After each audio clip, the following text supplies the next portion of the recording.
It's Monday. It's time for another case study. We're going to be diving into more agents who have hit $40,000 a month while working with us. My name is Trey. I'm the owner of Agent Lead Lab. We've helped over 550 agents issue pay 40K in the last 3.5 years and counting. And we continue to help agents and agency owners have success. So in this little brief series, I'm kind of just going through and breaking down some of our top clients that have had interviews and testimonials on our website that you all can kind of look into to see like what they have done. Because I think the interviews are great and we do ask a lot of questions, but I want to give you more of a detailed, elaborate breakdown of like what they did and like how you could do it too. So we're going to just roll through and continue to pick people. I'm going to go to some of our full interviews. So I'll scroll down.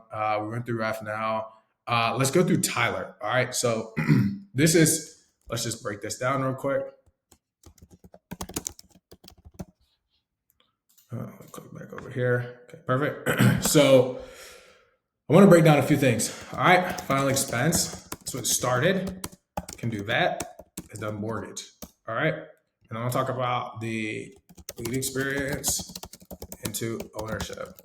All right, now the benefit of this is that like I want you all to understand something. So Tyler came to me. I think it was 2023, maybe. No, yeah. I was gonna say 2023. Maybe it was 2024. It was 2024. It was 2024. The end of 2023 going to 2024, I worked with a ton of his agents that he knew. They were having success per usual. He reached out to me. He was like, hey, man, like, I've been writing 15, 20K pretty consistently. You know, I see people working with you making 30, 40K. Like, what are they doing? And I was like, hey, look, like, this is how it's set up. This is back when we were doing weekly packages, monthly packages kind of set up. Hey, look, you buy your leads, everything's included. You know, you get the leads that you get. It's optimized. You get like the whole team, etc. And at the time, I was like, hey, man, like, you're just doing final expense. And I didn't necessarily have the mortgage game down. So I was like, all right, well, look, let's start you with final expense. So we get in final expense, and this is an in-person agent. Okay, so it's like in-person agent. Now I think this is important because I think a lot of people think from a digital standpoint, you cannot do in person. Like you have to do mailers. If this is like that is the furthest thing from the truth. Understand that if your blueprint works, why would you change it? If you're trying to be more effective and time efficient, meaning like, hey, I actually want to write more policies, or I need to be at home because I have a kid, or I'm trying to do XYZ, then like, yes. But if you're not in the position and your success has been built on a foundation that works for you, keep doing that. Right. The video I was going to record today was like another video I was thinking about was like simple scales, complex fails. It's a mantra I got from my mentor, which he probably got from somebody else. And the thought process that I've always kind of struggled with myself is like I get really good at something, and then I'm like, maybe I can tweak it, maybe I can do this, maybe I can do that. And it's like, just keep doing the simple things over and over and over again. It reminds me of like football when I think about when I used to continue to get better. I was when I focused on the little things over and over and over again. When I started trying to change my routine, change my habits, change this, change that, that's when a lot of the not necessarily issues, but the consistency fell off because I stopped doing the simple things. And the reason I say that is if you're a life insurance agent who's in person and you're writing 15, 20K and you want to figure out how to get to the next level, you have two options. Okay. If you're already doing 15, 20K and you're past that 10K, which we've talked about, you're in that, range where you're like, how do I get to 40, 50, 60? There's two things you can do. Number one, you can start selling more effectively. Okay. So what I mean is like selling more effectively. And I'm going to tell you what T ended up doing, right? Number two is you can get more qualified prospects / quantity of prospects. Now, the reason I say qualified or quantity is because the reality is that it's not just about, hey, I need to get more qualified people. You may just need to get more people. Okay. So some people are working off of, and I say this is two because they're one and the same, right? You're not changing what you're doing. That's the purpose of what I'm saying here. You're not changing what you're doing essentially if you're in this category, because what you're doing works means you're good at selling. You're selling effectively, but you need to change up the prospects or the number of prospects that you're currently getting. So if you think about it, it's like, all right, cool. I am working age leads, okay? And I'm buying 100 age leads 3 times a week. I'm following the blueprint, whatever. And I'm making 15, 20K. It's like, all right, Do you need more leads? It's like, no, you need more qualified leads. So you probably need to pay more per lead, go for better leads to get more leads, to get less leads to get the same amount of input output. And then if you want more, you just buy more leads. So think about it. Okay, this is how you look at, qualified prospects growth. I know my spelling is just absolutely atrocious. Okay, so qualified prospects growth, right? Let's say its input is 300 leads a week. Okay, so output equals, let's just say it's 5K per week. Okay, so that's 20K a month. There goes 20K a month. Okay, so that's 300 leads a week equals 1,200 leads a month. Okay, now what you would need to do to grow, here's what you need to do. Now you look at it and say, okay, what if my input is now 50 leads a week, which would then be 200 leads a month, and then the output for me is still going to be 5K a week and 20K a month. Now, mindful, we're thinking about final expense. This is final expense that we're talking about here, right? This input output is equivalent. You would just change how much you're making but it wouldn't necessarily change the amount of leads. If you go back to my other videos, I break that down, meaning that you're going to still get the same number of leads, but you're going to make more based off the demographic and the product that you are selling to the client. Okay, that's super important. But understand, so you do 50 leads a week, 200 leads a month.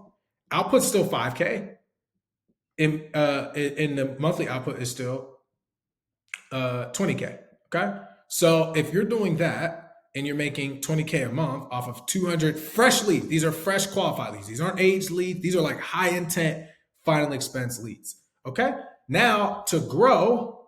Okay, so my bad. That would be to grow. So essentially, all you would have to do is just double. So can you handle 100 leads a week? Yes, if you work them properly. Because if you were working 300 leads a week and now I just went down, but you're working them the same type of tenacity, all you have to do, because you're gonna work less when you spend more money on leads. So you're gonna feel like you're gonna be theoretically making less. Yes, but if you double the same input, meaning how many leads you buy and how much time you work, which I didn't put the time in there, but for the sake of it, just follow kind of the example I'm giving, right? So if you double this, now essentially what you're gonna be doing is the input is gonna be 100 leads a week. Okay, so that means 400 leads a month. Okay, now the output, instead of 5K, it's 10K a week. So what's that mean? It's going to be 40K a month. It's that simple. But most people don't look at that. And the only reason you can make that that decision is what? If you track your numbers. If you don't track your numbers on the front end, you'll never feel confident enough to grow. I struggle with this, and I'm working with my mentor with this now, right? I've done a great job leveraging the relationships that I have. We've helped a lot of people, but I haven't even really mastered ads at all. So now I'm at the point where I want to spend more on ads, but my input output has to make sense. So we're in the process of figuring out, okay, like what ad creative works, right? Because I've ran ads and we've gotten clients, but I've never really scaled it. I've been at like 150, 200-ish dollars a day is like kind of the threshold that I've been at. And it's like, I can spend way more. I haven't needed to, which is by God's grace, but I want to because I have goals that I want to reach. I want to continue to grow, continue to develop now that I've kind of, put the football thing to kind of rest. So it's like, now I'm really ready to go all in. I'm sorry, it was bad verbiage. And part of that is like, all right, now I have to identify, okay, now that I know my input, output, that's how I grow. Okay. And it's just that simple. This is just a simple equation. So like, how does this go back to Tyler? It's like, okay, when he came to me, okay, he was writing 15, 20K and he was working pretty, no disrespect, not that great leads. So I was like, hey, if I can put better leads in your hand and give you the same amount of leads, what would you do? Well, his input output was a lot better because the other thing we didn't talk about was selling more efficiently. Not saying he wasn't selling more efficiently, but when you have higher end prospects, if you already have a good skill set, you can sell more efficiently. What do I mean by higher end products? Let's say we change your demographics, right? Because I not only change the qualified, I not only change the leads to make the leads better, right? But now I changed the quantity.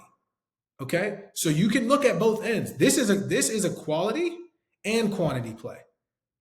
Okay, so if I give you those same amount of leads and you work the same amount, you're actually doubling, but essentially you're only really getting an extra, you know, remember you're getting 1,200 leads a month with this.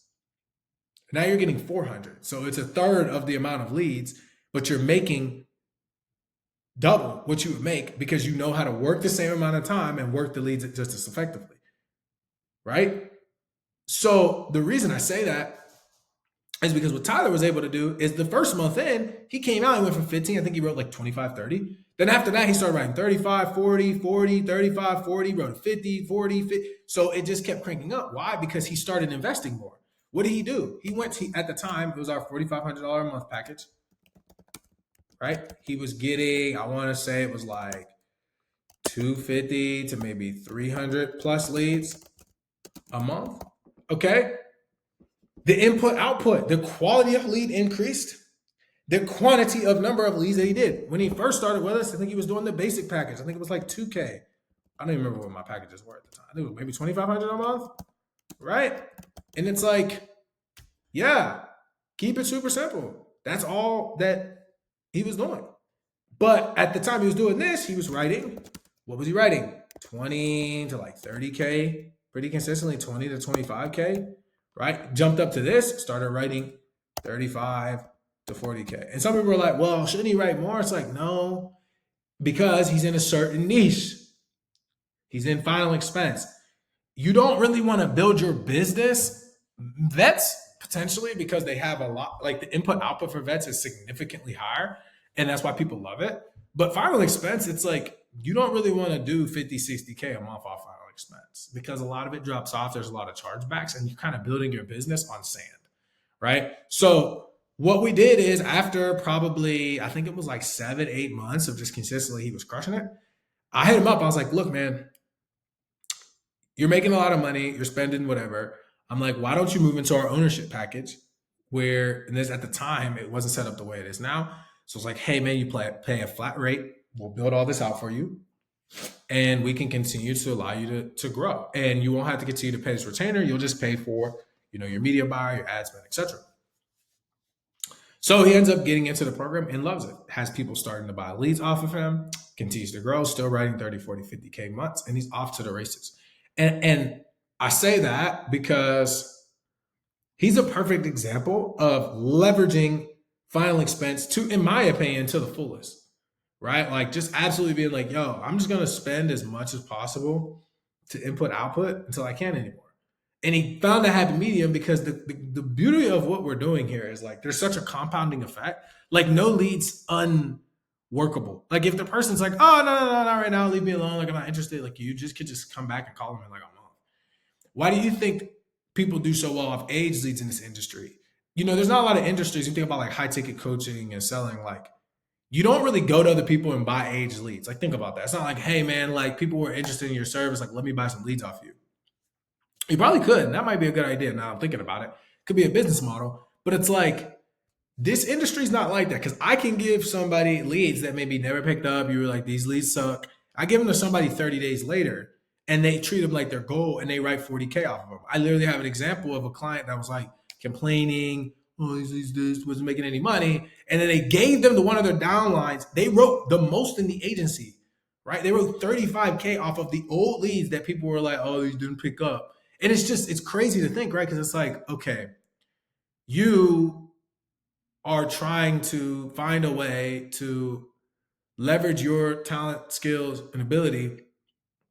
But sometimes it's just work ethic. Like you can watch as many videos as you want, continue to improve your skills, but sometimes just raw work, meaning that you may think like, oh man, I only wrote 15K the first month. It's like, yeah, but if they're exclusive leads and they're yours, why would you not go back and rework them? Why would you not give them to your agents? Like part of what we do is like create an infrastructure to where like you can go back and continually like work the leads over and over again. A lot of people don't take advantage of that. And they're like, well, I have to buy these. I'm like, no, you're just looking at your inventory wrong, right? So the way that Tyler did it was like, hey, he started giving his agents his leads to other people. He also started telling his agents like, dude, you'd be surprised. And it's on the interview after, 14, 24 days, whatever, or 14 days to a month, some of these people just pick up like nothing ever happened. And you're like, what? I've been trying to call you. But that's a part of the process. Like to think that that's just going to completely go away is ignorant. So you should treat your own leads that you don't close as aged leads eventually, because if you keep calling and going back to them, you will eventually make money. People just look at it wrong. They're like, oh, I have to buy. I'm like, yeah, but what happens when you have ownership and what happens when you have your own system and they're exclusive leads to you is like you can go back and rework them over and over and over again. And that was part of the thing I told him. I'm like, dude, you're still working your list. Like we'll see on your sheets, you're closing people from 2 months ago, bro. He's like, yeah. I'm like, well, what if we put this on steroids? You got more leads, spent less. You could bring all of your agents in. Like, what? He was like, yeah. I'm like, all right, cool, let's do it. And that was the thought process of like those were the beginning phases of Apex and like it growing to what it is now. And I started realizing that, you know, agent success is relative to what they know about the leads in the process that they're getting. That's why it always starts with leads. Like, I think that, follow ups and drips and AI, while that's amazing, and like I'm continuing to invest and learn more about it myself, we can't get away from the root behaviors of being successful in this industry, which is buy leads, work leads, call people, do right by people, close business, get referrals. It's that simple. When we start taking all the other things away, it removes it. And Tyler reminds me of that because he did it with final expense. Then he was like, well, I'm going to learn how to do mortgage. He started closing mortgage deals. It's like, okay, now I have that. I know how to do vet. So it's like, you should master one and then slowly learn another and grow that, because what you're going to do is you need to find out how you want to build your agency. Now, I'm not anti final expense because I still think has a great place, but I think understanding and knowing where it fits in the grand scheme of like where you're trying to go is super valuable. Now, when you talk about transitioning and growing, I think the most important thing is, like, in my opinion, sometimes it's easier to work backwards, but you should have a roadmap, right? So the purpose of building your own internal lead system, regardless of who you are, and I'm just using him because that's what he decided to do. Some of the people I'm bringing up, they don't do that. They're just like, I want leads. And that's great, because some people, that's all they want to hear. Leads, leads, leads. And I love that for you, right? I love leads too. I think it's super important. But some people are like, I want something personalized. I want to grow. I don't want to buy leads. I have no desire to do that. I want to build my own thing. That's great. Understand that when you build your own thing or when you're working leads, you should always have a roadmap of where you're going. If you think in your mind that what you're doing right now is the only thing that you're going to be doing, you are losing, because other people are learning and evolving. Like, veterans weren't really a thing 4 or 5 years ago. Like, nobody was selling vet leads. People found out like, yo, this demographic has this, so let's create something. So they created it, right? It's like, it goes back to what I said about like demographics. So when you create your own thing, you can find your demographics. So people are like, oh, I like niches. It's like, yeah, you're just doing marketing. Like, it's not really I guess it's a niche if you want to call it. Like, it is niche leads, but life insurance is general. It's like, who are you targeting for your life insurance? The beautiful thing about when you customize it, you get to determine what that is. And you create your own lane, create your own scripts, create your own process. And guess what? Your leads will be better. That's why equity advertising has a 20% increase in conversions from booked appointments and sales, because it's personalized to you and you do better. When you look at individual like lead types, you should also be doing that, because you should have a progression for your agents. If agents feel like they see this cycle of like, I sell a lot, I get these chargebacks, and it's not like, hey, when you get here, is what's going to happen. You're losing out on the potential growth, and you increase the likelihood that they churn. The industry is already 98%. So how do we reduce that? We create a path for them to go down, right? So the path is go from final expense, get to vet, get to mortgage, get to IUL, right? Get to annuity if you want to, okay? Like, so, or it's some sort of path that you create, but you have to lay it out and then you have to walk on that road. Don't just stay in that comfort level, because when you're in that comfort level, you can't really create something that other people want to buy into.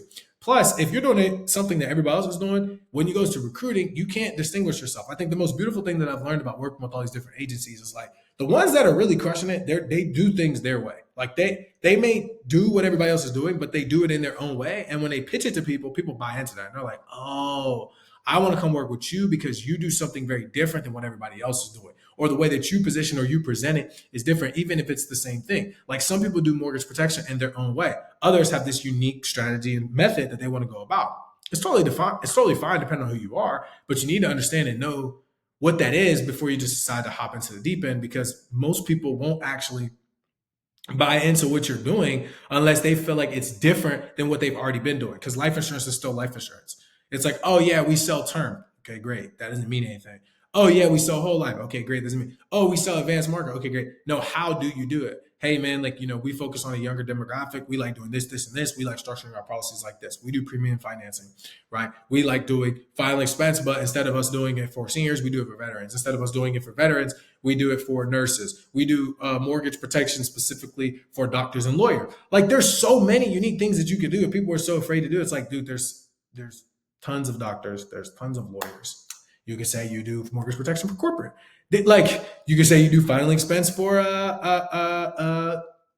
whole life for athletes. Like there's so many different things you could do, but people don't think in that realm when it comes to customization. And when it comes to generalized, you should still be able to create a roadmap for people to do walk through, because all the successful agents and agencies that I've worked with and seen, that's what they do. They have a roadmap. They make it super clear. They keep it super simple. They don't try to overcomplicate. So I hope that this made sense. This is kind of a breakdown of Tyler, but also my thoughts in regards to like selling more efficiently, what the difference between quality and quantity of prospects is, when you need to make that change. Some people are like, look, man, I just don't want to dial all day. Cool. Just buy fresher leads. You're going to have your margin's going to be a little bit lower. But like that's the trade-off. I get my time back, but I spend more, which is like principles are still principles, y'all. And I guess that's one other thing. Like I'll just write that here, right? Principles are still principles. Meaning, right? Time versus money. People think that like because you're in this industry, you're not gonna get away from that. You're not gonna get away from that. That is a principle of how the Lord made the world. That's it's just that simple. Like you're either gonna spend more money to get your time back, or you're going to spend more time and not spend a lot of money. You got to choose, right? So like if you think that you learning how to do something that's super simple, that's great. That is great, right? But at some point, if you want to get to another place, you're going to have to trade something off. I think that we try to figure out with these leads, like, how can I buy the cheapest possible lead, make the most money, but have it be high intent? It's like, bro, that's the wrong way to think about everything. You should be thinking, what do I want to trade off? If I made $10,000, would I want to spend $1,000 and work all day, or spend $2,500 and not have to work as much? It's that simple. And then you figure out, okay, who's the person that's going to deliver my results, and then you try things. You're not going to the thing that irritates me is that people think that for whatever reason that it's just like getting married. It's like all the dates are not gonna, like all the other people aren't gonna be good except for one person. People are like, oh, I tried this company, it didn't work. I'm like, okay, you have to try again. You're just gonna suck and like not try. It doesn't make any sense to me. It'd be like me not paying for mentorship or wanting to learn from somebody or wanting to get into a course or a program because like one of them didn't work. Oh, cool. So I'm just never gonna try again. That's very ignorant to me. It's like that would make no sense for you not to try, because that'd be literally be like, hey, well, I went on a few dates and now I can't find my wife. It's like that's just ignorant. What do you mean you have to keep dating? It's the same thing with buying leads. It's the same thing with doing marketing programs. Like the philosophy that you think you're just gonna hop in and the first one's gonna work, and if it doesn't, everybody sucks. It's like that's such a poverty mindset. Like that, because that stinks like, oh man, everybody's like this. Like, no, it's just like you meet a girl and you're like, all women are like this, all men are like this. Like people that think like that, you're limiting the way that what opportunities God can bring to you, but you're also limiting like just the world, and you're also being very like low key kind of judgmental, because it's like just because that person did you wrong doesn't mean this person's going to. You don't give them a fair shake, you don't give them a fair understanding, or you don't even want, like you got to try it. Like I'm not saying you got to take them on 20 days, take them on one day, or try a pack, or see what it is. Like there's no other way you can do it. You can't. And if it's like a marketing thing, you got to do it for 3 months. You got to put up the 10, 15, 20, 30K. Like, oh yeah, that's 30K. It's like, yes. Okay, cool. But what everybody's like, what happens if it doesn't work? What happens if it does though? Like that's the reality. Like what happens if it works? What happens if you try somebody out and it actually works? You do everything they say and you actually blow up. What does it look like? That's how I've always looked at it like that. Like if I put this money up and I spend this money for whatever it is, mentorship, a course, whatever, and it doesn't work, that will suck, but it's just money. But if it does work, if it works, it'll change my life forever. It could be one thing that that person says that changes everything. If it works, It changes everything. But at the end of the day, it's like, okay, if you don't want to spend the money, it's gonna take you forever to get there. I personally don't want to wait forever to make a lot of money and have a lot of impact. I have no desire to do that. There are a lot of things I want to do in my life. I don't want to be 50 years old, like, oh, I finally did it. Not saying that you won't get there, but if I can expedite that process by paying people from who are coming back from where I'm trying to go, and they can be like, hey, go here, go here, go here. When this happens, go here, go here. You're gonna run into a roadblock. Okay, let's assess. Go here. Not that you never won't have problems, but if I can avoid a problem, why wouldn't I? And then people are like, well, you don't want to pay. And I don't even think, why would you pay? And it's like, that makes no sense. Why would you not pay? Like, if you're busy and you make a lot of money, I'm not finna, like, even me, I'm at the point now, sometimes somebody calls me, I'm like, hey, if I'm busy, I'm not picking up. Honestly. And I'll tell them, like, hey, I'm not gonna pick up. I can call you on this day because I'm in the middle of building and doing something. It's not disrespectful, but to pull away from my day to day and like if they don't like that or if they don't rock with me because of that, then I don't really think that person, I mean, my opinion is like they don't really care about you growing. And the reason I'm saying that is like still going back to the same thing. Time versus money. Most people think that in the life insurance space, you can buy these cheap leads and make money because we get advances. But that does not get away from the philosophy of spending more time or spending more money. You should be looking at like, okay, I want to make more. So I have two options. Like I can either buy more leads, which means I have to spend more money on leads and get more leads to work harder to make the same amount of money, but I don't care about dialing, or I'm going to buy more expensive leads because they're going to be more qualified. And people are like, why don't I try it out? It's like, you have to try it out to figure out what's going to work. You got to try out 10 lead vendors to figure out the one that works for you. You got to try out 10 marketing companies to figure the one that works for you. Now, if you do well and you do what I say, which is only three things that you should be looking at when it comes to figuring out who you want to work with, right? It's really, really simple. And I got this from a mentor and I absolutely love it. Number one is going to be attention. Okay. Essentially, what that means is, are you going to be getting one-to-one or are you going to be in a group setting? If you're getting one-to-one, it's going to be personalized, custom tailored to you. If it's not, or they don't have an answer, run in the opposite direction. Number two is going to be specificity. I don't know if I spelled that right. Yes, specificity. Does this person, are they a general marketing company? Have they work with real estate, freaking crypto, whatever? Or do they just focus on the life insurance space? Like if they don't just focus and they haven't been agents or don't like, go in the opposite direction. He says all the time, I love it. Would you allow Michael Jordan to teach you how to golf? And would you allow Tiger Woods to teach you how to play basketball? The answer is absolutely not. You'd be out of your mind. The last one is, right, results.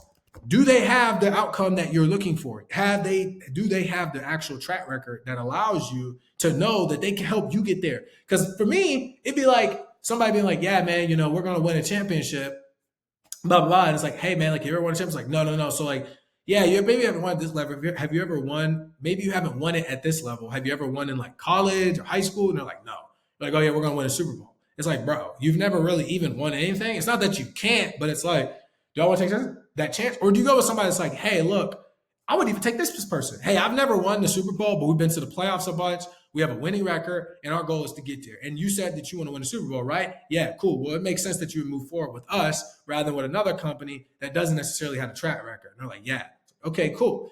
Then the next thing is like, okay, well, you have those two. The last one is like, do they have everything? It's like, hey, we won 2 Super Bowls, blah, blah, blah. If they have that, then like, those are the people you should probably go with. It's not that hard. Like making a decision is not that hard. Can they give you the attention? Do they specify? What are the results? If those 3 check when it comes to marketing, do that. The same thing happens with leads. When you buy the leads, do you have a customer service rep or do they send you do you get communicating through on messages? Have you ever talked to somebody? Do you know what the leads actually look like? Specificity. What lead type do they work? Do they work all the leads? Do they work a specific type of lead that you're interested in? Do they have the breakdown of why that lead works? Can they explain it to you? Results. Who else has ran these leads and made money? If those are the cases and you have all those things, you have everything you need to know to make an executive decision about leads.